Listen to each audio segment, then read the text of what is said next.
All right, let's talk about some watercolor basics. So I have here the paint palette of all of our different colors. You want to be careful of brown and black because they can take over everything in your painting and really mess it up unless you're really careful and use only a little bit that you need. Got my water. Remember to always fill it up only halfway in case it does spill. It doesn't ruin everybody's projects at your table. And my paintbrush. So I always start with watercolor by getting water on my brush because it is watercolor. Doesn't work without water, as we know. And I'm always going to wipe off a little bit on the inside of the cup. Remember, never tap because that just flings paint everywhere. And 30 kids in a room tapping on their water cups isn't the most enjoyable sound. So I've got a little bit of water on my paintbrush. Now I need to choose my color. I'm going to start with red, fill in some of these spaces that I haven't finished yet. So I'm just going to clean out this red a little bit because, as you can see, some of these colors got a little mixed up and we want them clean. So I'm going to clean off my brush of the dirty red and make sure I'm wiping off the excess water.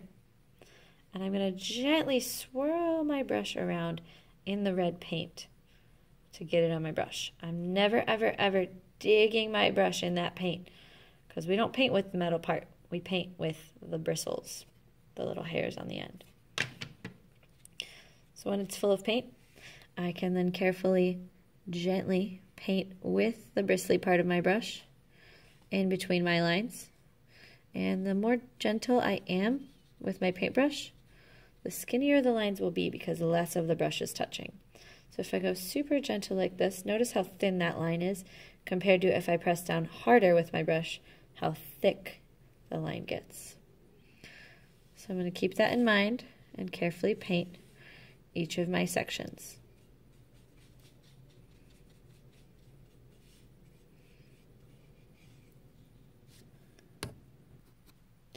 When I'm ready to switch colors, remember, we can't just dip and mix colors in the paint palette tray.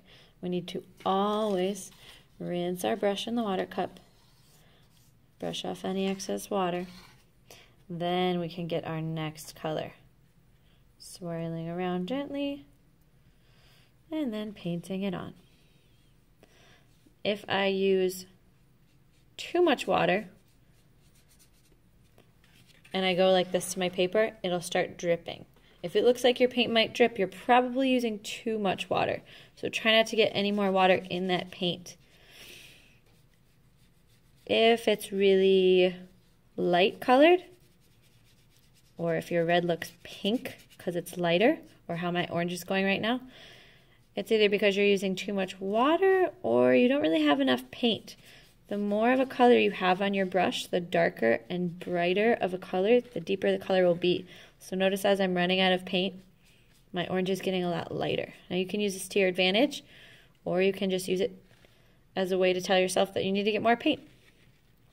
Also, see these scratchy lines that are happening when I don't have enough water on my brush?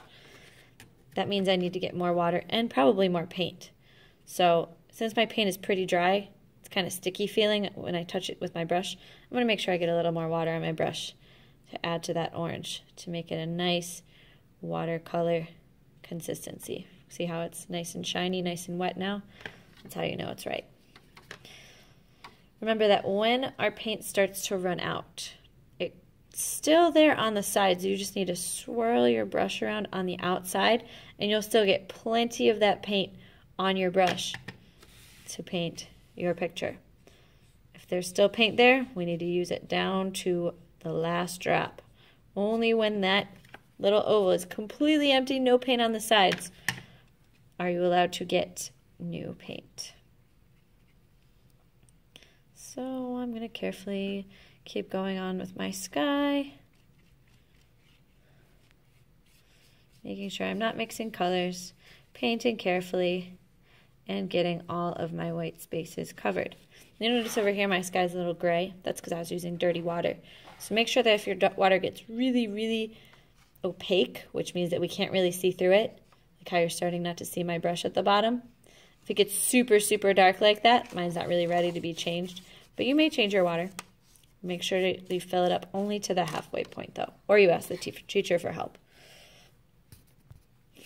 If you're also wondering about this cool technique I have going on in here with the rain and in the mountains, that is from me letting my paint dry and then adding more paint on top, adding another layer of watercolor without doing too much to it. So I kind of added some texture by adding more paint. So I can show you a little more in these hills. I think they could be a little brighter. I'll clean out that yellow real quick. It's got some green in it. And I'm going to try not to use too much water. Just enough water is all we need. And then we can kind of bring out different parts or just lightly add some lines with the paint to make some more interesting texture going on in different parts of our painting.